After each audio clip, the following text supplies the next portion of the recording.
Hi, welcome to square talks. భారీగా ప్రజా సమూహాలు ఒకే దగ్గర చేరినప్పుడు తొక్కిసలాట జరగడం మనం ఇటీవల చూసాం. ప్రాణాలు కోల్పోవడం గురించి కూడా చూసాం, గతంలో కూడా వింటున్నాం.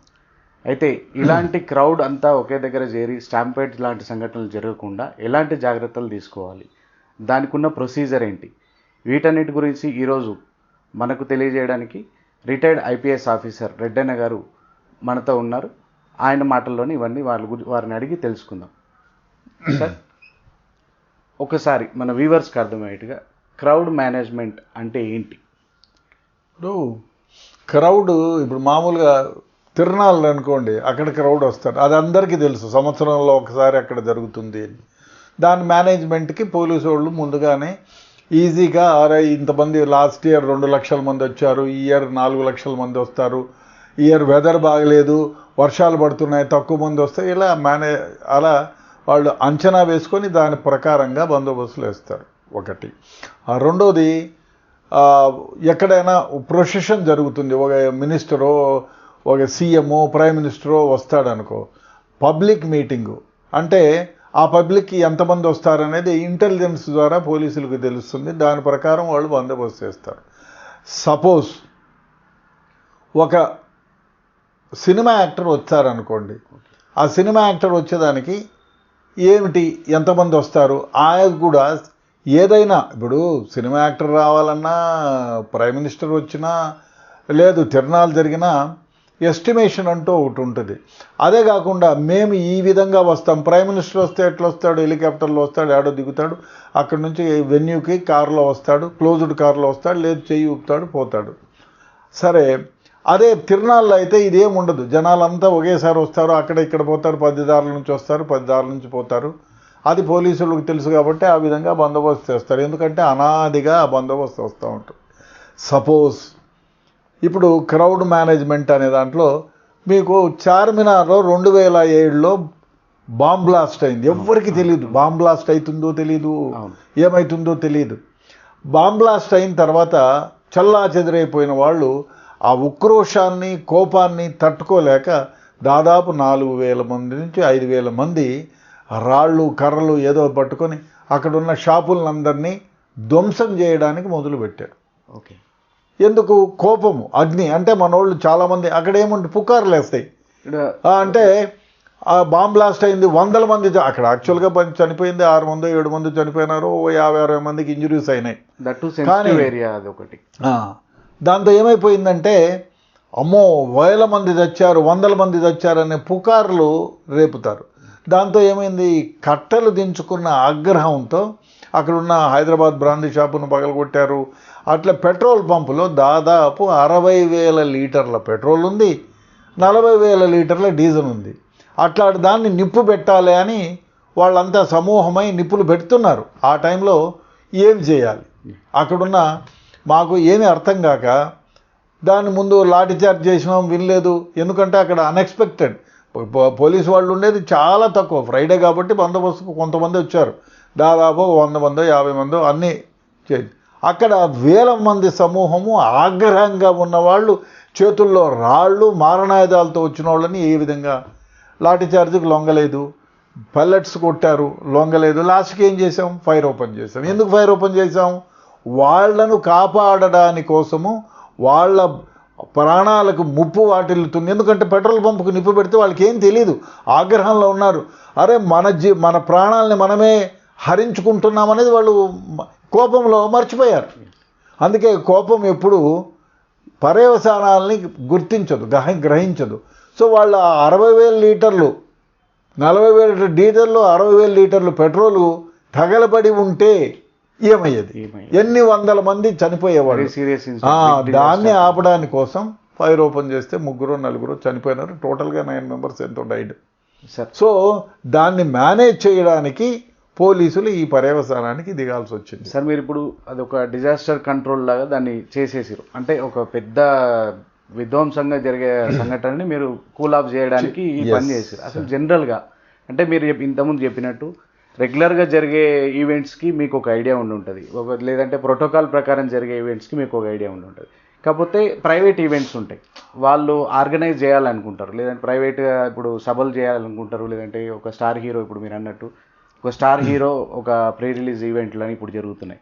ఇలాంటివి కండక్ట్ చేసే ముందు అసలు as per government rules procedure ఎలా ఉంటుంది సార్? ఇప్పుడు మీరు ఏదైనా పర్మిషన్ తీసుకుంటే ఈ విధంగా వస్తాం, మేము కారులో కూర్చొని వస్తాం, ప్రొసెషన్ తీసుకొని వస్తాం, లేదు మామూలుగా ముసుగు దొరలాగా వేసుకొని వచ్చి ఆ సినిమాలో ప్రివ్యూలో మాట్లాడి అక్కడి నుంచి అక్కడికి వెళ్ళిపోతాం అనే దానిపైన ఆధారపడి ఉంటుంది.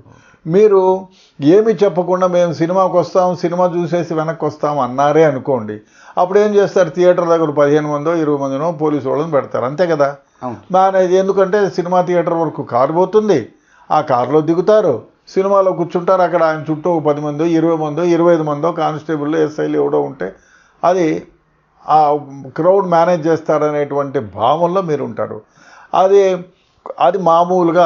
అదే కాకుండా ఒక పెద్ద యాక్టరు మామూలు సినిమాకి వస్తామని ప్రొఫెషన్లో వచ్చారనుకో, అందరికీ ఏమి వస్తాడనేది తెలుసు, మామూలుగా వస్తాడేమో అని అనుకుంటారు. కానీ ప్రొఫెషన్లోకి వచ్చేటప్పటికి ఏమవుతుంది, రోడ్డుకి ఇరుపక్కల ఉండేవాళ్ళు, ఎక్కడుండేవాళ్ళు అంతా కూడా గుమిగూడతారు. గుమిగూడి ఆ ప్రొఫెషన్ని, వాళ్ళు వచ్చే ప్రొఫెషన్ కూడా ఆపుతారు. దాంతో వేరే వాళ్ళకు ఇప్పుడు సౌకర్యం, సెల్ ఫోన్ సౌకర్యం ఉంది కాబట్టి, అరే మన ఫేవరెట్ హీరో వస్తున్నాడు రా, మొబైల్ అందరినీ పిలుచుకుంటారు, థియేటర్ కాడికి రారా, నువ్వు రా బావా థియేటర్ దగ్గరికి, నువ్వు రారా, హాస్టళ్ళు, స్కూళ్ళు, స్టూడెంట్లు అందరూ వస్తారు కిక్కిరిసి. సో దాంతో ఏమైపోతుంది, అన్ఎక్స్పెక్టెడ్గా క్రౌడ్ పెరుగుతుంది. వాళ్ళు కొట్లాడడానికి రాలే, సంతోషంగా చూడడానికి వచ్చారు. కానీ వాళ్ళు ఎందుకు వచ్చారనే మాట మర్చిపోతారు. అక్కడ చూడ్డానికే కదా, ఇంకా ముందుకెళ్ళాలి, చెయ్యి చాపాలి, చెయ్యి ముట్టుకోవాలి, పూలు చల్లాలి, ఇవన్నీ ఉంటాయి. దీంతో ఏమైపోతారు, తమను తాను మర్చిపోయి, తాము వచ్చిన పర్పస్ను మర్చిపోయి, తమ ఇష్టమైనటువంటి హీరోనో హీరోయిన్ను చేయగలపడానికో, లేదు దగ్గర నుంచి చూడడానికో, సెల్ఫీలు తీసుకోవడానికో మరింత దగ్గరకు వస్తారు. దాంట్లో ఏమవుతుంది, ముసలాళ్ళు ఉంటారు, చిన్నపిల్లలు ఉంటారు, వాళ్ళు ఈ తోపుడికి ధాటికి తట్టుకోలేక కింద పడిపోతారు. ఒక్కసారి క్రౌడ్లో ఎవరైనా కింద పడిపోతే వాళ్ళు మళ్ళీ లేవడం మహా కష్టం. ఎందుకంటే అందరూ కింద చూడరు, అటువైపే చూస్తూ ఉంటారు, హీరోనే చూస్తూ ఉంటారు. దాంతో ఏమైపోతుంది, కింద పడినట్టు చచ్చిపోతాడు. వాళ్ళు గమనించరు. దీన్ని పోలీసు వాళ్ళు ఏమనుకుంటారు, అరే ఏముందో 15 మందో 20 మందో 30 మందినో పెట్టుకుంటూ సరిపోతుంది అనేటువంటి భావన ఉంటుంది. ఎందుకంటే వాళ్ళు మేము ప్రొఫెషన్లో వస్తామనేది ఇన్ఫామ్ చేసి ఉంటారు. ఇన్ఫామ్ చేసి ఉంటే వాళ్ళు డెఫినెట్గా రిజెక్ట్ చేస్తారు. అయ్యా మీరు ప్రొఫెషన్లో రావద్దు, బందోబస్తుకి టైం అయితే 4 రోజులు 5 రోజులు టైం ఇవ్వండి, దాని ప్రొసీజర్ వేరే ఉంటుంది. సార్ అంటే ఈ ప్రొసీజర్ గురించి మాట్లాడుకుంటే మనం అంటే కన్సర్న్ స్టేషన్కి ఇవ్వాలా, లేదంటే ఏసీపీ స్టేజ్లో మాట్లాడుతున్నారు, రీసెంట్గా జరిగిన ఇన్సిడెంట్లో ఏసీబీ గారికి లెటర్ ఇచ్చామని చెప్పేసి మాట్లాడుతున్నారు. అంటే ప్రాసెస్ ఏముంటుంది అసలు? మామూలుగా అయితే పెద్ద ప్రొసెషన్ అయితే ఏసీపీకి లెటర్ ఇచ్చి ఏసీపీ ద్వారానే కన్సర్న్ ఇస్తారు. ఆ ఏసీపీ కూడా ఈ సిచ్యువేషన్లో ఎంతమంది హాజరవుతారు అనే దాన్ని బట్టి ఆయన చేస్తారు. అదే కాకుండా సపోజ్ బిగ్ ఈవెంట్ అనుకో, దానికి ఏసీపీ ఇచ్చిన దాన్ని చెల్లుబాటు కాదు. చెల్లుబాటు అంటే ఇస్తారు, ఇచ్చిన తర్వాత he has to ask the commissioner, sir నా ప్రొఫెషన్ ఇంతమంది వస్తారు. ఇప్పుడు ప్రైమ్ మినిస్టర్ వస్తాడని మనం లెటర్ ఏసీపీకి ఇవ్వలేము, అదే ఏసీపీ కమిషనర్కి ఇస్తారు. ఆయన తగు జాగ్రత్తలు తీసుకోమని అన్ని స్టేషన్ల నుంచి మొబిలైజ్ చేసి పెడతారు. అదేవిధంగా ఇప్పుడు మనకు వెరీ సింపుల్, నేను అసిస్టెంట్ కమిషనర్ బేగంపేటగా 2001 2002లో ఉన్నప్పుడు ఈ ఆఫ్రో ఏషియన్ గేమ్స్, అక్కడ క్రౌడ్ ఏం లేదు, ఎవరో పుకారు లేపినారు, ఎవరెవరో వస్తున్నారంట అని. సెలబ్రిటీస్ రాత్రి 11 గంటలకు విపరీతమైన క్రౌడ్ వచ్చింది. సో అది ఎయిర్పోర్ట్ ప్రొహిబిటెడ్ ఏరియా కాబట్టి, సిఆర్పిఎఫ్ వాళ్ళు ఉంటారు కాబట్టి మనం ఉన్న క్రౌడ్తో మేనేజ్ చేశాము. అదే కాకుండా ఎవరైతే వచ్చారో వాళ్ళని దొడ్డిదారకుండా వేరే రూట్లో పంపించేశాము కాబట్టి వాళ్ళు వెళ్ళిపోయారు. అది మేనేజ్మెంట్, క్రౌడ్ మేనేజ్మెంట్. సార్ ఇప్పుడు ఈ పాయింట్లో ఇప్పుడు మీరు మేనేజ్మెంట్ గురించి చెప్పినప్పుడు ఆల్ ఆఫ్ సడన్గా వస్తే వేరే రూట్లో పంపించాము అంటే మనం పర్మిషన్స్ ఎప్పుడైతే ఆఫీసర్స్ పర్మిషన్ ఇవ్వాలా వద్దని కన్సిడర్ చేసే టైంలో కూడా ఇవి చూస్తారు కదా సార్, ఎంట్రీ పాయింట్ ఉందా, ఎగ్జిట్ చూస్తారా, ఎంట్రీ ఉందా, ఎగ్జిట్ ఉందా, ఏదైనా గొడవ జరిగితే ఎక్కడి నుంచి పంపించాలి, ఆ తర్వాత ఆయన సేఫ్టీనా, ఆయనకి ఏమైనా అపోనెంట్ ఉన్నారా.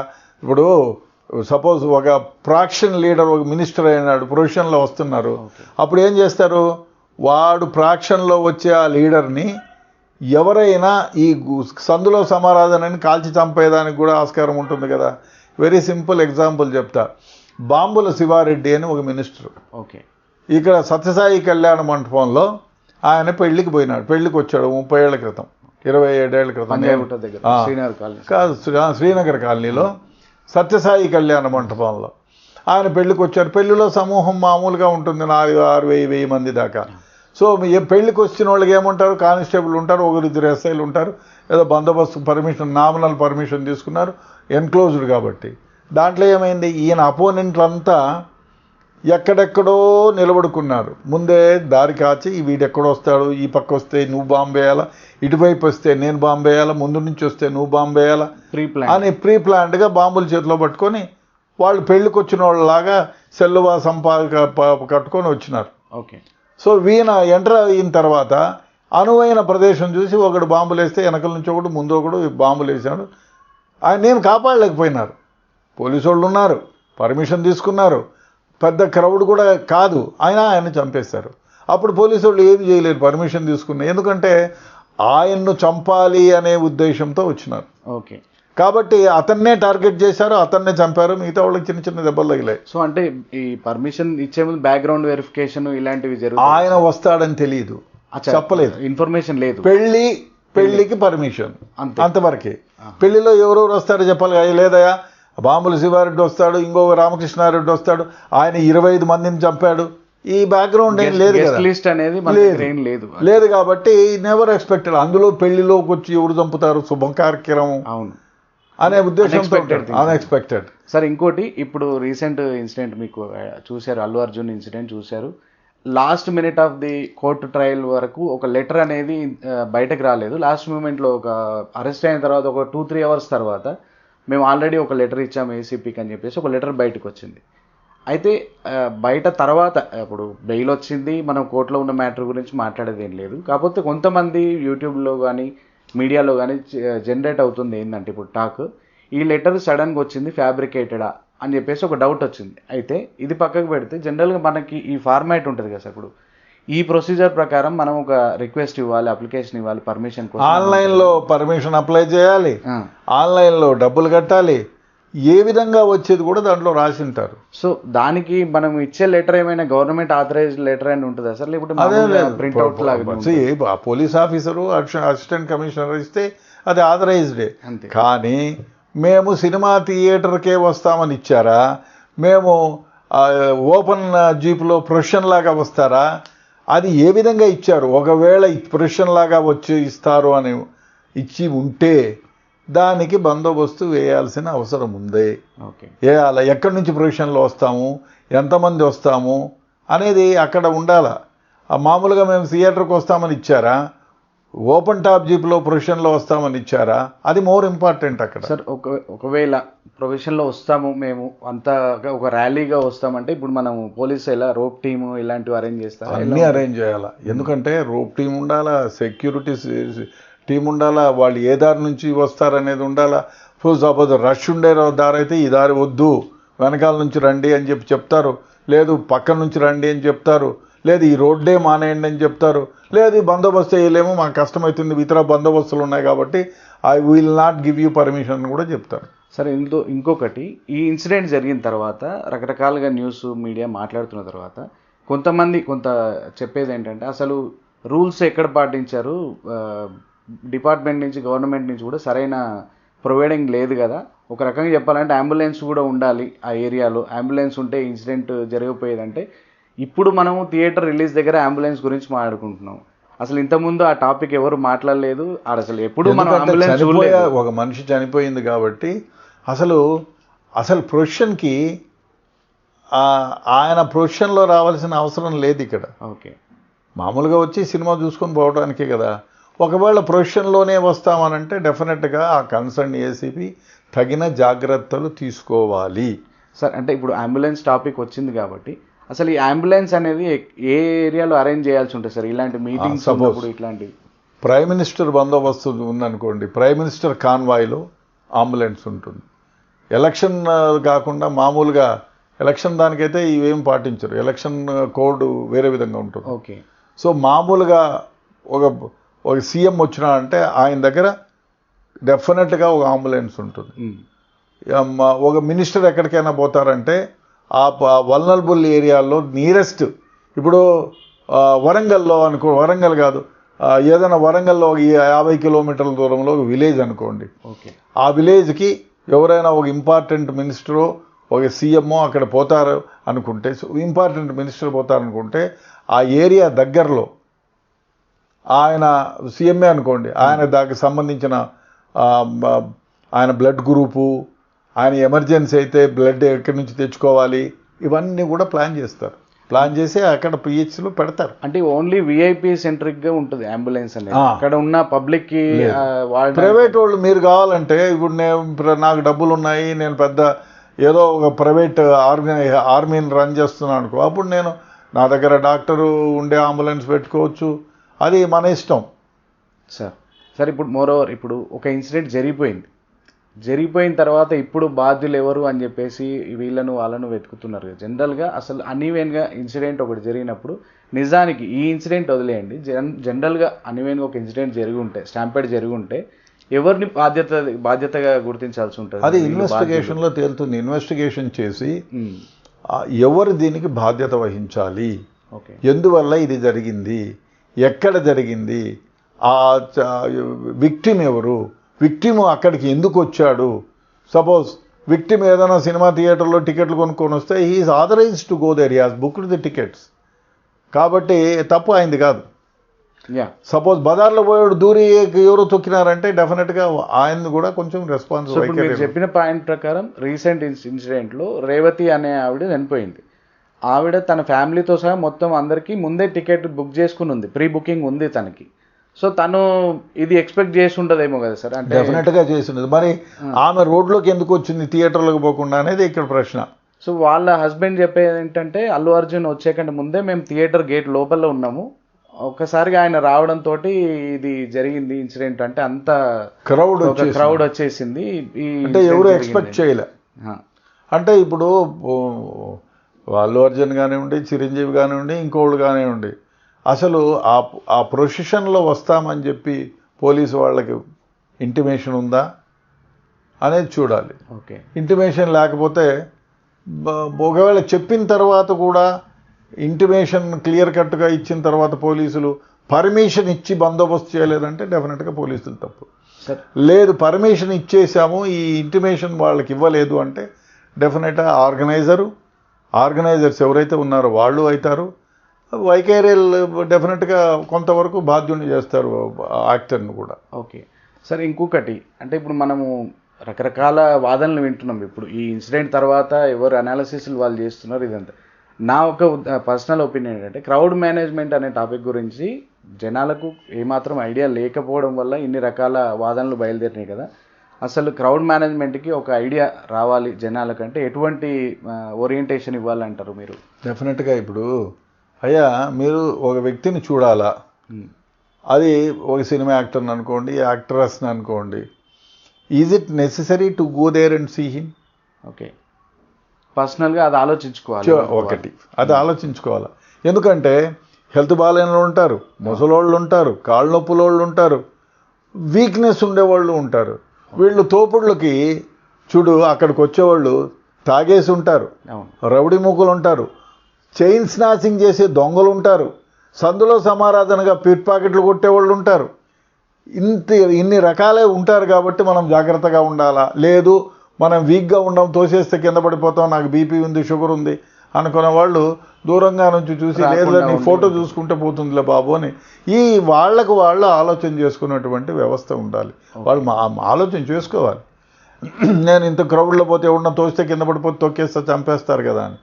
సో కాబట్టి ఆ ఆలోచన లేకుండా పోతే డెఫినెట్గా ఇది యంగ్స్టర్స్ ఉంటారు. ముఖ్యంగా ఇట్లాంటి యాక్టర్స్ కానీ యాక్ట్రెస్ కానీ వచ్చేవాళ్ళు, వాళ్ళకి ప్రేమ అభిమానాలు ఉంటాయి హీరో పైన. కాబట్టి వాళ్ళు దేని లెక్క చేయరు, చెయ్యో అందుకోవాలనే ఉద్దేశంలో వాళ్ళు చుట్టుపక్కల ఎవరున్నారో చూడ వాళ్ళ నాన్నున్నా తోసేసి పైకి ఎక్కుతాడు.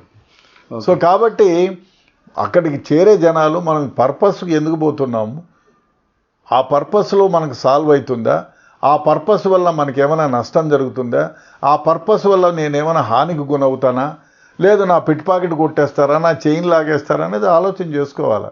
Sir actual crowd management guide lines ప్రకారం పబ్లిక్ బిహేవియర్ గురించి కూడా, అంటే వాళ్ళు అక్కడ వచ్చిన చోట ఎలా బిహేవ్ చేయాలి అనేది కూడా ఒక చెప్పాలి అని ముందే అని అంటారు కదా. అంటే ఇలాంటి సడన్ ఇన్సిడెంట్లో అది సాధ్యం కాకపోవచ్చు, కాకపోతే ముందుగా ప్రిపేర్ అయ్యే దాంట్లో ఆ బిహేవియర్ గురించి ఎవరు చెప్పాలి అసలు? వీలు కానే కాదు. అదే దీన్ని ఏమంటారంటే క్రౌడ్ మూడ్ అంటారు.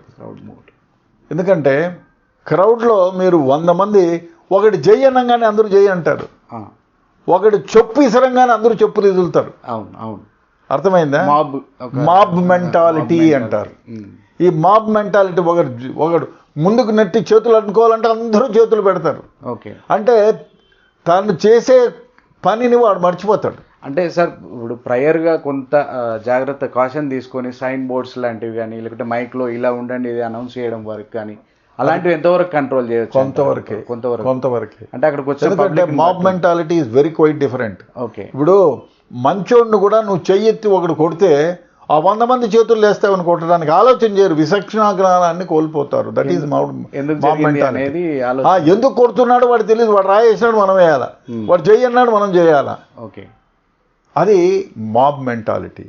మాబ్ అందరూ ముందరికి కలుసుకొని పోయి యాక్టర్ను చూడాలి దగ్గర నుంచి అని తోపులాట మొదలైతే నేను అంటారు. అరే నాకు ఈ కర్మ ఎందుకు వెనక్కిపోదామని అనుకోరు.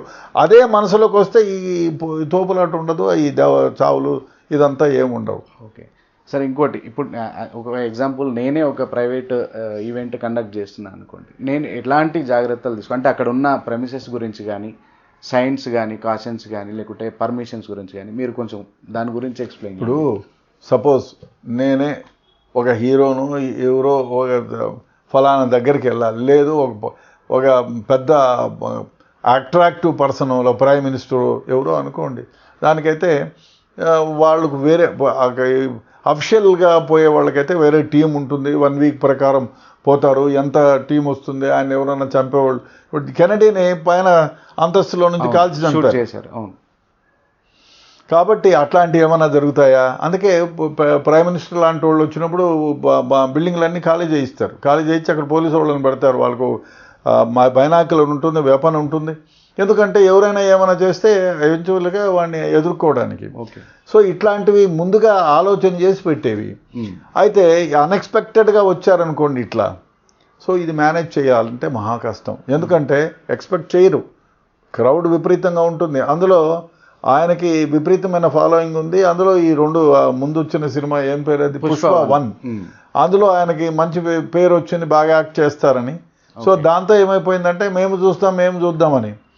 సో ఆ ఏరియాలో బార్లు 10 ఉన్నాయనుకో, గబాబా 20 మంది, ఒక 100 మంది చేరారనుకో తాగుబోతులు, ఆటోమేటిక్గా 1000 మంది అంతా అల్లరి చేస్తారు. సో ఇవన్నీ గమనించని మామూలు వ్యక్తులు ఇబ్బంది పాలవుతారు. ఇప్పుడు ఆ మేడం ఎవరో చనిపోయారు కదా, రేవతి. సో ఆమెలాగా ఇబ్బంది పడిపోతారు. ఎందుకంటే వీక్ సెక్షన్ ఉండేవాళ్ళు, వాళ్ళు అరే నేను వీక్, నేను వెనక్కి వెళ్ళిపోవాలి, వీళ్ళు తొక్కేస్తారనే భావన ఉండదు, సెల్ఫ్ అనలైజేషన్ అనేది ఉండదు.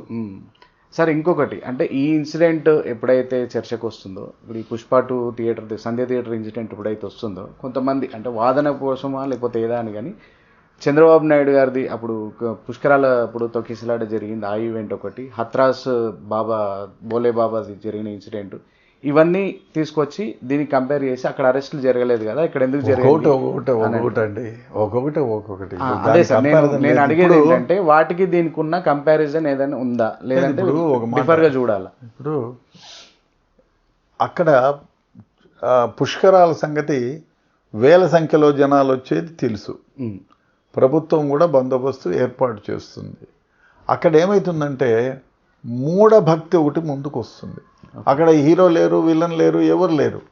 దాంతో నేను పోవాలని మీరు ఒకటే సింపుల్ ఎగ్జాంపుల్, తిరుమల కొండపైకి ఉంటుంది కదా, ఏమి తోసుకొని పోతారో అక్కడ 1 సెకండ్లో బయటకు తోసేస్తాడు అంతే. అయినా అంతే ఈ తోసుకొని పోయినోడు, అరే నేను తోసుకొని పోయినా, నొక్కుకొని పోయినా, దొబ్బుకొని పోయినా ఆడ నిలబెట్టేది అందరినీ 1 సెకండేనని తెలుసు. అది తెలిసి ఎందుకు దొప్పుకోగల? మాబ్ మెంటాలిటీ అంతే, వెరీ సింపుల్. తోసుకొని పోతే ఏమో అది అయిపోయింది, ఆడిపోగానే వాడి మెడబెట్టి వెనక నొక్కుతాడు. అంటే ఎండ్ పాయింట్ గురించి ఆలోచించాలి. ముందు వెళ్ళాలి అనే ఒక్కటే ధ్యేయం, ముందు వెళ్ళిపోవాలి, దేవుణ్ణి చూడాలి. అక్కడ నువ్వు ముందెళ్ళినా వెనకెళ్ళినా ఉండనిచ్చేది 2 సెకండ్లు 3 సెకండ్లు 4 సెకండ్లు, అంతకు మించి లేదు కదా. ఆ భావన వీడి మైండ్లో ఉంటే ఇంకోటి తోయడు.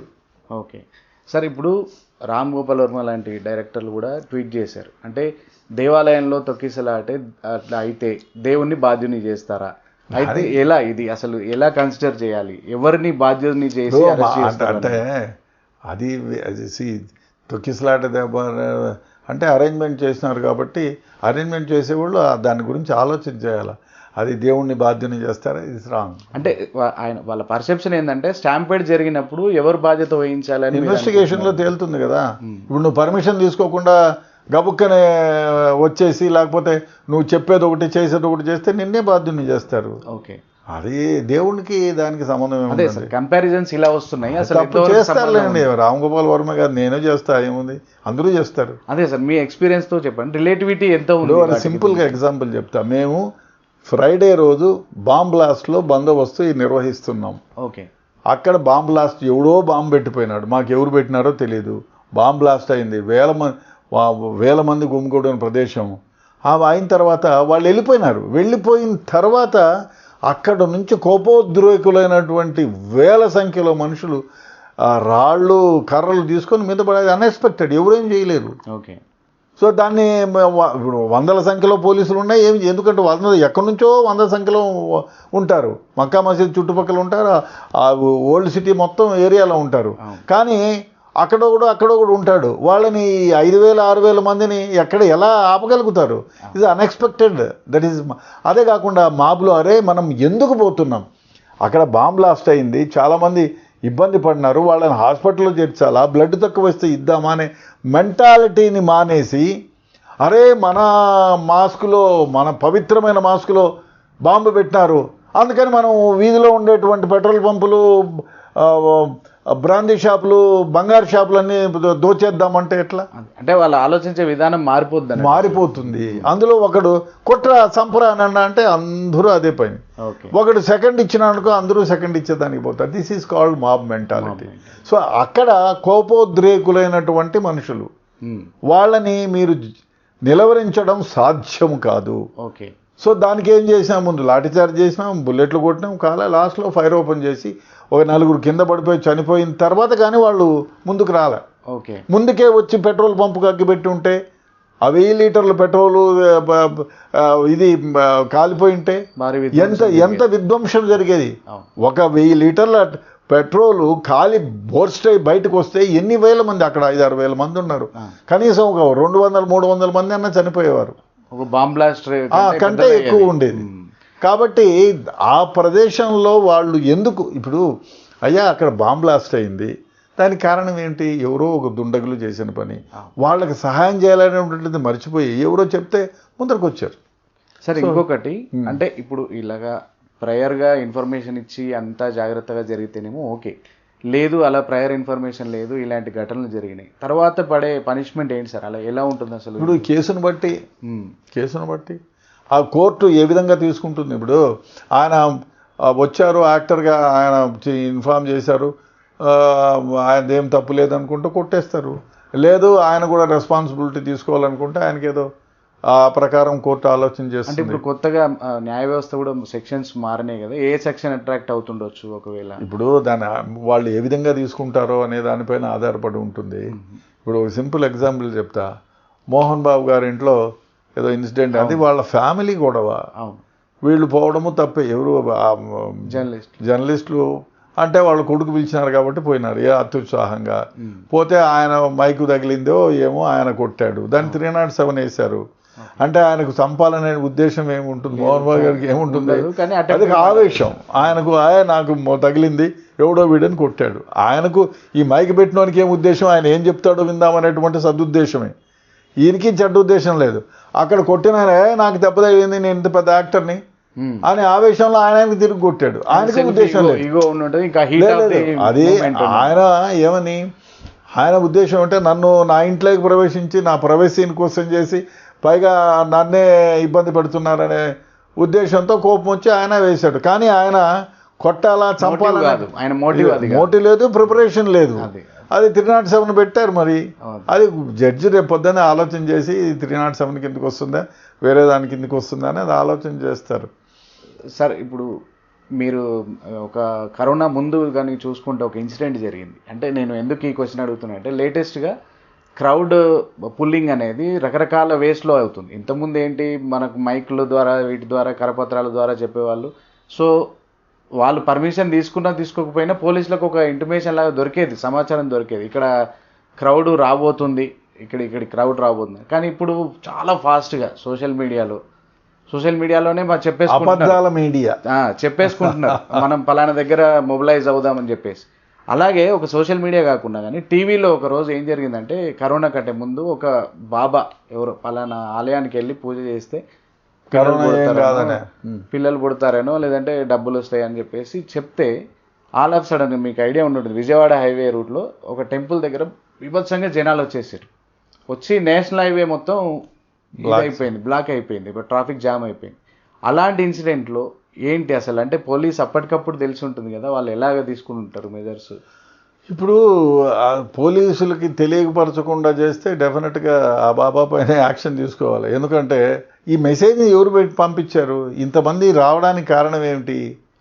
డైరెక్ట్ టీవీలో చూసే డెఫినెట్గా టీవీలో చూసిన తర్వాత ఆ బాబానో ఎవరో ఆయన ఆర్గనైజ్ ఎవరైతే పిలిచారో బాబాని ఆయన చెప్పాలి కదా పోలీసు వాళ్ళకి, అయ్యా మా పలానా బాబా వస్తున్నాం మేము పెద్ద. ఆయన రాలేదు సార్, మళ్ళీ ఆయన వాదన అదే, నేను రాలేదు, నేను అక్కడ చేస్తే పలానా రోజు మంచిది అని చెప్పేసి నేను చెప్పినాను. ఇది చెప్తున్నాను కదా, సోషల్ మీడియా వచ్చిన తర్వాత ఏమైనా మాట్లాడచ్చు, మీరు ఏ విధంగానైనా ఇంటర్ప్రిట్ చేసుకోవచ్చు. సోషల్ మీడియాలో మీరు చూస్తే ఆ థంబ్నైల్స్ పెడతారు, అబ్బో దరిద్రం. ఎందుకంటే డబ్బులు సంపాదించేకి. ఈయన్ని చంపింది ఎవరు అని అక్కడ ఏముండదు, అది చూసి ఓపెన్ చేస్తే ఎవరో చంపినారంటూ చూస్తే ఏం చంపేది ఉండదు, పొడిచేది ఉండదు. సోషల్ మీడియా అంత దరిద్రం ఇంకోటి లేదు. ఎందుకంటే నిజాలని దాచిపెడతారు, హైప్ చేస్తారు. కొందరు ఏం చేస్తారు, ఏదో పిచ్చి బొమ్మలు పెట్టేసి పెడితే కొందరు ఏం చేస్తారు, ఏముందో చూద్దామని. ఇంకో విషయం తెలిసిన, భారతదేశం నాశనం అయిపోవడానికి one of the biggest reason ఇది స్మార్ట్ ఫోన్. ఎందుకంటే 4 నుంచి 5 గంటల వర్కింగ్ అవర్స్ ప్రతిరోజు నాశనం అయిపోతున్నాయి. ప్రతి మనిషికి 4 నుంచి 5 వర్కింగ్ అవర్స్ నాశనం అయిపోతున్నాయి. Work force. మీరు తాపి మేస్త్రిని చూడండి, వెరీ సింపుల్. ఫోన్ వాడు తాపి పని చేస్తూ ఉంటాడు, ఫోన్ వస్తుంది బావా అంటాడు, ఆడేముండదు, మా కుక్కపిల్ల వాడిని కరిచింది, దానిపైన వీడు పని మానేసి ఆ కుక్కపిల్ల ఎట్లా కరిచింది, ఎక్కడ కరిచింది అవన్నీ చూస్తాడు. ఫోటోలు అది చూస్తూ ఉంటే అక్కడెక్కడో ఏదో ఒక యాక్టర్ కింద పడి పల్టీలు కొట్టేది ఏదో కనపడుతుంది, దానంట పడతాడు. అది చూస్తూ ఉంటే ఇంకో వీడియో, దరిద్రమైన వీడియో ఒకటి వస్తుంది, దాన్ని చూస్తాడు. ఏమైపోయింది, చైన్ అయిపోయింది. సో అదే ఈ అయ్యే ఇంకోటి దరిద్రం ఉంది. నువ్వు ఏదన్నా 10 సార్లు దేన్నన్నా ఒకదాన్ని నొక్కితే నువ్వు వద్దనుకున్నా అది మళ్ళా వస్తూ ఉంటుంది, అదే టైప్ మళ్ళీ వస్తాయి. సో ఈ సోషల్ మీడియా వల్ల, ఈ స్మార్ట్ ఫోన్ వల్ల ప్రజలు పని చేసుకునేటువంటి ఉత్తమమైన ప్రొడక్టివ్ అవర్స్ నాశనం అయిపోతున్నాయి. అదే సార్, ఇప్పుడు అలాంటి సడన్గా ఇప్పుడు ఒక వాదన ఏంటంటే, సరే అల్లు అర్జున్ పర్మిషన్ తీసుకోలేదు, ఆయన ఆర్టీసీ క్రాస్ రోడ్ నుంచి టాప్ పైకి ఎక్కి అందరికి అభివాదం చేసుకుంటూ వస్తుంది కదా, ఈ లోపు పోలీసు రావచ్చు కదా అనే ఒక క్వశ్చన్. అంత ఫాస్ట్గా ఎలా రియాక్ట్ అవ్వాలి, ఎలా ఏంటి? ఒక పోలీస్ స్టేషన్లో ఎంతమంది ఉంటారు? 50 మంది ఉంటారా? దాంట్లో నైట్ పని చేసేవాళ్ళు ఎంతమంది? 20 మంది. దాంట్లో బయట పెట్రోలింగ్కి ఎంతమంది పోయి ఉంటారు? 10 మంది పోతారు. ఇంకెంతమంది ఉంటారు? 15, 20 మంది. పోనీ అప్పటికప్పుడు తెలిసినా బీట్ వాళ్ళని రమ్మంటారు. చుట్టుపక్కల పోలీస్ స్టేషన్లో రమ్మడానికి కూడా టైం ఉంటుంది. ఈ వచ్చిన తర్వాత అభివాదం చేసినాక వచ్చేటప్పటికి అన్నీ జరిగిపోయి ఉంటాయి. అంటే ఆయన ఆ రీజన్, ఇప్పుడు సెలబ్రిటీ కాబట్టి ఆయన రీజన్లోకి ఎంటర్ అయ్యిండు అనే ఇన్ఫర్మేషన్ ఏమైనా ఉంటుందా సార్? చెప్పలేము. ఆ police officer, station house officer చెప్పాలా, అయ్యా ఆయన పర్మిషన్. ఇవన్నీ మనం ఊరికి కూర్చొని మాట్లాడలేదు. వితౌట్ పర్మిషన్ వస్తారనుకోండి, వాళ్ళు ఎంటర్ అయ్యారు ఇలా జరుగుతుంది అనేది ఏమైనా ఇన్ఫర్మేషన్ జనరల్గా చెప్పలేము. ఇప్పుడు ఆ యాక్టరు, ఇప్పుడు మామూలుగా ప్రతిరోజు ఎయిర్పోర్ట్కి చాలామంది యాక్టర్లు పోతూ ఉంటారు, ఎవరికి తెలియదు, ఇన్ఫర్మేషన్ ఏముండదు. అవును. కాబట్టి ఒకవేళ ఇన్ఫర్మేషన్ ఉంటే చుట్టుపక్కల పల్లెల్లో ఆడికి గ్యారెంటీగా గుమ్ము కొడతారు, ముందే వచ్చేస్తారు. వచ్చేస్తారు. సో అదేమి లేదు కదా, కాబట్టి వస్తూ ఉంటారు. ఇప్పుడు అల్లు అర్జున్ గారు కూడా లేదు, చిరంజీవి గారు కూడా ఎన్నోసార్లు ప్రయాణం చేస్తూ ఉంటారు ఎయిర్పోర్ట్కి. కార్లో కూర్చుంటారు, గ్లాసులు ఎక్కించుకుంటారు, అక్కడ పోతారు, దిగేస్తారు. అదేదో అల్లు అర్జున్ ఆడిపోతున్నాడు, అయితే హేమామాలిని ఆడిపోతుందని చెప్పి అంతవరకే అయిపోయాయి, అప్పటికే వెళ్ళిపోయి ఉంటారు వాళ్ళు. అంతే, అది కదా వాళ్ళకి ఎవరికి తెలియదు. కానీ ఇక్కడ సినిమా రిలీజ్ అయింది, ఆ సినిమా పైన పెద్ద హైప్ ఉంది, పెద్ద యాక్టర్ ఆయన వస్తారంట అనేది సోషల్ మీడియాలో. ఇప్పుడు అదిగో పాము అంటే ఇదిగో తోక అంటారు కదా. సో అవి సోషల్ మీడియాలో పెద్ద ప్రాపగాండా ఉంటుంది, విపరీతంగా వస్తారు. బట్ పోలీసు వాళ్ళ తప్పు ఎంతవరకు ఉందనేది అక్కడున్న ఎస్హెచ్ఓకు చెప్పాలి. ఆయనకి పర్మిషన్ ఇస్తే ఓపెన్ టాప్లో వస్తానని ఏమైనా చెప్పారా వారు? చెప్తే ఎందుకు వీళ్ళు బందోబస్తు అరేంజ్ చేయలేదు, లేదు మీరు ఓపెన్ టాప్లో రావడానికి వీలు లేదని వాళ్ళు చెప్పాలా? అవన్నీ ఉంటాయి, ఇన్వెస్టిగేషన్లో తేలుతుంది. ఏది ఏమైనా దురదృష్టకరమైనటువంటి ఇన్సిడెంట్ ఏమంటే ఒక మహిళ మృతి చెందడం, ఆమెను ఒక్కగానొక్క కుమారుడు హాస్పిటల్లో ఉండడం చాలా బాధాకరమైన విషయం. ఇది డెఫినెట్గా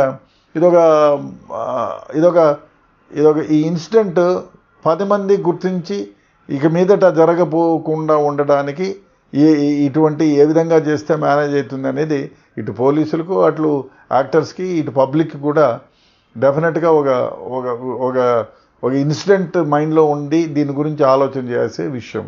ఓకే సార్, ఇంకొకటి అంటే మీ ఎక్స్పీరియన్స్లో ఒకటి చార్మినార్ ఇన్సిడెంట్ చెప్పారు, అట్లా అది కాకుండా ఇంకా ఏదైనా ఇలాగ సడన్గా మొబిలైజ్ అయ్యారు పబ్లిక్?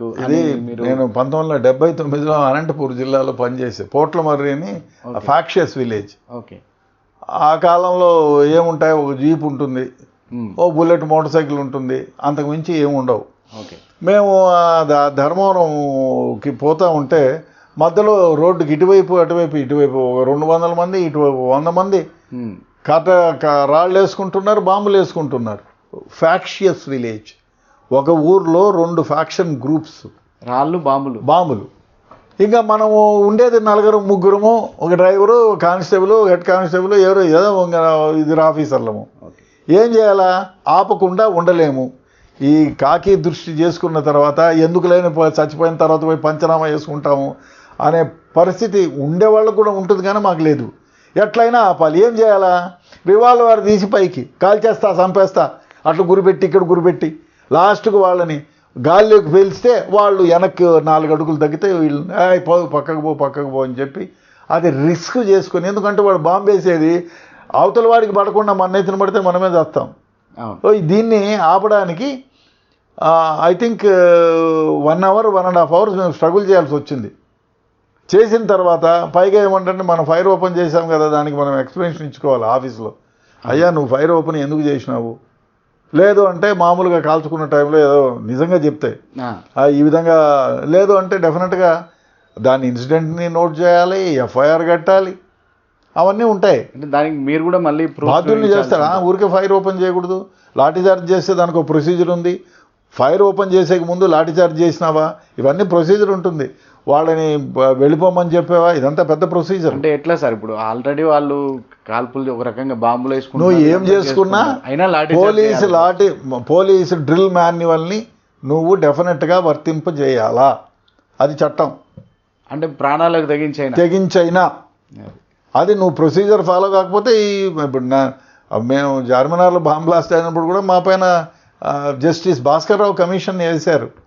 ఈయన తప్పు చేశారా, ఫైర్ ఓపెన్ చేశారా, అదే దాని ప్రొసీజర్ ఫాలో అయినారా లేదా, క్లిప్పులన్నీ చూస్తారు. తప్పులైతే డెఫినెట్గా పోలీస్ ఆఫీసర్లను కూడా శిక్షిస్తారు. తొందరపడలేదు. ఇప్పుడు ఇలా సడన్గా జరిగే ఇన్సిడెంట్ చాలా మంది వచ్చేసి ఉంటారు అప్పుడు ప్రొసీజర్ ఫాలో కావడం అంటే కావాలి, చట్టంలో అది ఉంది కాబట్టి కావాలి అంతే. అంటే దాన్ని వేరే గ్రౌండ్స్లో ఏమీ తీసుకోలేరు. ఏమి చట్ట ప్రకారం నువ్వు చేసినావా లేదా ప్రొసీజర్.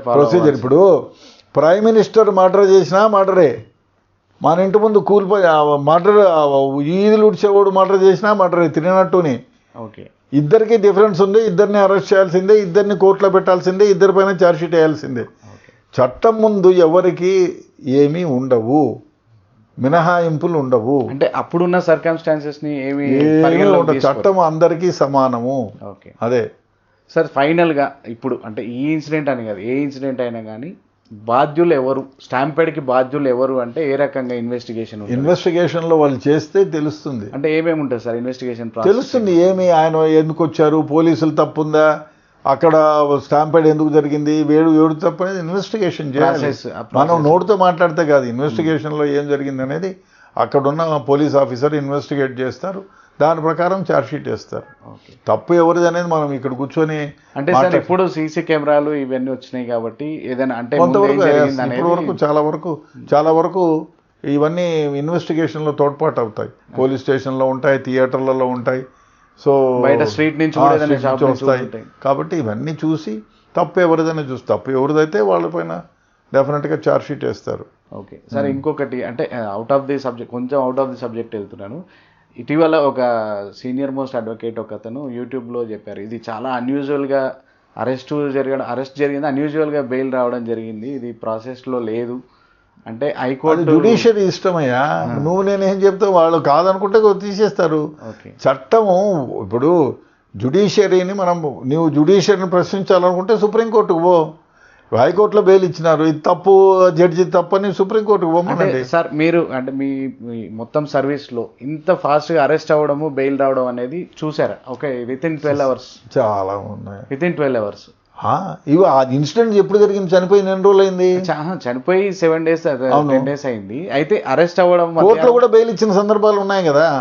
ఇప్పుడు కోర్టులో అపీర్ అవ్వగానే బెయిల్ గ్రాంట్ చేసామన్న సందర్భాలు ఉన్నాయి కదా. అంటే జనరల్ పబ్లిక్ చూస్తాను సార్, ఇప్పుడు మనం ఒక రిమాండ్ పడింది అనుకోండి, రిమాండ్ పడిన తర్వాత బెయిల్ అప్లికేషన్ వేస్తే హైకోర్టులో ఇష్టమే, బెంచ్కి రావడమే చాలా లేట్ అవుతుంది కదా, అంత ఫాస్ట్గా ఎలా వచ్చింది అనేది కామన్ పబ్లిక్ క్వశ్చన్. అది చెప్పలేము, దాన్ని జ్యుడిషియరీని కెనాట్ క్వశ్చన్. ఓకే, వాళ్ళు ఆ సీట్లో కూర్చున్న వాళ్ళకి ఏమి అనిపిస్తుందో, ఏమి న్యాయం అనిపిస్తుందో అది చేస్తారు. ఒకవేళ ఆయన చెప్పిన, ఇప్పుడు చాలామంది హైకోర్టు జస్టిస్ని క్వశ్చన్ చేసిన సందర్భాలు ఉన్నాయి, ఆయన చేసింది తప్పని చెప్పిన సందర్భాలు ఉన్నాయి. ఓకే, ఇప్పుడు ఆయన తోచింది, ఇప్పుడు మనం 10 మంది ఇక్కడ కూర్చుంటాం, నీ ఒక చట్నీనే వేసినారనుకో, నా కారం సరిపోయింది, ఉప్పు సరిపోయింది అంట, పక్కనోడు అబ్బాయి ఉప్పే లేదంటాడు, ఇంకోడు కారం విపరీతంగా ఉందంటాడు, అమ్మో నెయ్యి లేకపోతే తిన్నా. అంటే ఆ జ్యుడిషియరీ సీట్లో కూర్చున్న ఆయన ఏ విధంగా ఆలోచన చేస్తారనే దానిపైన ఆధారపడి ఉంటుంది. తొందరగా ఇచ్చినారంటే ఇచ్చినారు, మరి ఆయన వాళ్ళ ఇష్టం. ఇవ్వకూడదు, ఒకడైతే ఇవ్వను అంటాడు, ఏం పీకుతాం, ఏం చేయలేము. కాబట్టి ఆ చట్టంలో ఆయన ఏ విధంగా దాన్ని గురించి ఆలోచన చేశాడు, ఆ జ్యుడిషియరీ సిస్టంలో ఆయన, ఆ జడ్జి గారు ఏ విధంగా ఆలోచన చేశారనేది ఆయన మీద ఆధారపడి ఆయన ఎక్స్ప్లెయిన్ ఇచ్చుకోవాలి. ఎందుకు ఇచ్చామని సుప్రీంకోర్టు వాళ్ళు అడిగితే వాడు చెప్తాడు, నాకు these are the reasons that I have given bail on that అని ఆయన చెప్పుకోవాల్సి వస్తుంది కదా. ఇప్పుడు ఇంకొకటి, ఇదే ఇన్సిడెంట్లో ఆర్డర్ వచ్చింది రిలీజ్ చేయమని అని తెలిసిన తర్వాత కూడా జైలరు రిలీజ్ చేయలేదు అని చెప్పేసి ఇది కావాలని జరిగిందని కొంతమంది అన్నారు. కానీ లగచెర్ల ఇన్సిడెంట్లో జైలర్కి సంబంధం లేకుండా కూడా ఆయనను సస్పెండ్ చేశారు. అట్లా కాదు, ఒక మాట చెప్తాను మేడం. ఇప్పుడు అక్కడ లాకప్ ప్రిజన్లో కూడా ఒక మాన్యువల్ ఉంది. ఓకే, ఆ మాన్యువల్ ప్రకారం నడుచుకోవాలి. వాడితో వాడు సొంతంగా బామర్ది వచ్చినాడు ఇంట్లోకి రా బయటికి పో అని చెప్పడానికి లేదు. ఆయన ఒక సపోజ్ ఎవరినో ఒక మనిషిని అరెస్ట్ చేశారు, జైల్లోకి పంపించారు 5 గంటలకో 6 గంటలకో 4 గంటలకో. హైకోర్టులో 6 గంటలకు ఆయనకు హైకోర్టులోనో లోకల్ కోర్టులోనో డిస్ట్రిక్ట్ కోర్టులోనో ఒక ఆర్డర్ పాస్ అయింది అనుకో, ఏమని బెయిల్లో రిలీజ్ కమ్మని. వాడు ఇక్కడ నుంచి ఇక్కడ తెచ్చేటప్పటికి 7 అయింది అనుకో, 7కు లాకప్ చేసేసి రాసేస్తారు సెంట్రీ బుక్. సో ఆ జడ్జి మాన్యువల్ ప్రకారం, ప్రిజన్ మాన్యువల్ ప్రకారం ఈ గంటల తర్వాత రిలీజ్ చేసేదానికి లేదు. సో అది నెక్స్ట్ డే మార్నింగే చేయాల్సి వస్తుంది యాజ్ పర్ రూల్. నువ్వు ముందుగా చేసావంటే వాని క్వశ్చన్ చేయొచ్చు కూడా రేపు, జైలర్కి ఎఫెక్ట్ డెఫినెట్గా ఎఫెక్ట్. అదే సార్, లగచెర్ల ఇన్సిడెంట్లో కూడా జైలర్కి సంబంధం లేకుండా ఆయన సస్పెండ్ అవ్వాల్సి వచ్చింది ఇలాంటి ఇన్సిడెంట్. ఏమో దాని గురించి నేను తెలియదు, నాకు తెలియదు. లగచెర్లలో ప్రిజనర్ని హ్యాండ్ కప్స్ వేసుకొని, హ్యాండ్ కప్కి ఒక ఉంది ఇప్పుడు చట్టంలో ఒక వెలుసుబాటు ఉంది, ఎవరికి హ్యాండ్ కప్ వేయాలి. వాడు హార్ట్ అటాక్ వచ్చిందో రామా అంటే నువ్వు హ్యాండ్ కప్ వేస్తారు ఎట్లా? అది కాదు, అంటే అది సంబంధిత స్టేషన్ వాళ్ళు చేసింది కదా సార్, అంటే లాకప్ జైలు వాళ్ళు జైలుకు ఎస్కార్ట్ పార్టీ చేసింది. ఓకే, అందుకని ఎస్కార్ట్ పార్టీ వాళ్ళు ఎందుకు ఇప్పుడు చెప్పింటారు, ఆయన జైలర్ చెప్పింటాడు ఎస్కార్ట్ వేసుకుపోతాడని చెప్పింటాడు. ఓకే, కాబట్టి అది చెప్పలేము. యాక్చువల్గా సపోజ్ మీరు పాకిస్తాన్ ఖైదీ ఒకడు బాంబేలో బాంబ్ బ్లాస్ట్ జరిగినప్పుడు ఏం పేరు, ఖసబ్ కింద పడిపోయినాడు అంటే కూడా కింద పడినా మీద పడినా వాడు డేంజరస్ పర్సన్ కాబట్టి వానికి వేస్తారు, వాడిని సపరేట్గా పెడతారు. ఆయనకి అయ్యే ఖర్చు రోజుకు ఎన్నో వేలల్లో ఉండింది కసబ్కి. సో ఆయన వరకు దాదాపు కొన్ని కోట్లు ఖర్చు పెట్టి చేశారు. అందు పెట్టాల్సిన పని లేదు కదా. మనం అనుకుంటా ఏది ఇంతసేపు చేసేది 2 గుళ్ళు పేల్చేస్తే అయిపోతుంది, అట్లా కాదు. చట్టం ప్రొసీజర్ ఫాలో కావాలి. మన భారతదేశంలో ఒక అమాయకుడైనటువంటి వ్యక్తులు ఎట్టి పరిస్థితుల్లో శిక్షించకూడదు. 100 మంది నిజమైన నేరస్తులు తప్పించుకొని పోయినా పర్వాలేదు, కానీ ఒక నేరం చేయని అపరాధిని శిక్షించకూడదు అనేది మన భారత శిక్షా స్మృతిలో ఉంది. కాబట్టి దాని ప్రకారం శిక్షిస్తారు. యాజ్ పర్ లా జరగద్ది ఏదైనా. అవును. సో సార్, ఫైనల్గా క్రౌడ్ అనేది ఒక దగ్గర మొబిలైజ్ అవుతున్నప్పుడు మీరు ఒక ఎక్స్పీరియన్స్ పర్సన్ లాగా వ్యూవర్స్కి చెప్పండి, ఎలా ఉండాలి, వచ్చేవాళ్ళు ఎలా ఉండాలి, చేసేవాళ్ళు ఎలా ఉండాలి. మర్చిపోతారు మనం ఎన్ని చెప్పినా. ఎందుకంటే అది ఆవేశము, ప్రేమ, ఈ రెండిట్లో. ఇప్పుడు మీరు ఆవేదనగా చూడండి, ఎవరన్నా ఒక మనిషి చనిపోయారు అనుకోండి, ఆ గ్రూపుకి అగెనిస్ట్గా ఉండే గ్రూపు వాళ్ళు దారిలో పోతా అంటే ఇళ్ళపైన రాళ్ళేస్తారు. ఎవరైనా చెప్తారా రాళ్ళు ఏమని? ఎవరు చెప్పరు కదా, వేస్తారు. సో కాబట్టి అది మనం చెప్పలేము. బట్ ఒకటి ఏమంటే మన పర్పస్ ఏమి, is it necessary to go there, ఇది అవసరమా? ఎందుకంటే అక్కడికి వెళ్ళిన తర్వాత మనల్ని ఏమైనా మనం ఇబ్బంది పడతామా, మనతో ఏమైనా చైన్లో పాడో దొంగతనం అవుతాయా, లేదు మనం పుష్ చేస్తే కింద పడిపోతామా, ఇవన్నీ దెబ్బలు తగిలించుకొని మళ్ళా అక్కడ పోయి చూడాల్సిన అవసరం ఏముంది అనేది డెఫినెట్గా ఆలోచన చేసుకోవాలి. ఎవరు చేయరు. ఈ యువ రక్తము, పిల్లలు దీని గురించి ఆలోచన చేయరు. ఏదో పోవాలి చూడాలనేటువంటి ఒకే ఏకైక ధ్యేయంతో అక్కడికి వెళ్తారు. ఇవన్నీ ఆలోచన చేస్తే అంత క్రౌడ్ రాదు కదా. ఇప్పుడు నేను అక్కడికి ఇప్పుడు ఒక నాగార్జుననో లేకపోతే ఇంకొక యాక్టర్నో ఆ సూర్యానో వచ్చినాడు అనుకో, చూస్తే నాకేమొస్తుంది? నాకేం డబ్బులు వస్తాయా? నా టైం బొక్క, నా పని పోగొట్టుకుంటాను, నా నిద్రపాటు చేసుకుంటాను. ఇవన్నీ ఆలోచన చేసేవాడు ఎందుకు పోతాడు? పోడు. ఎందుకంటే అభిమానము గుండెల్లో నుంచి పెళ్ళుబుకి వస్తుంది, నేను చూడాలనుకుంటానంటే పోతారు. ఇవన్నీ ఆలోచన చేసేవాడు అక్కడికి పోడు కదా.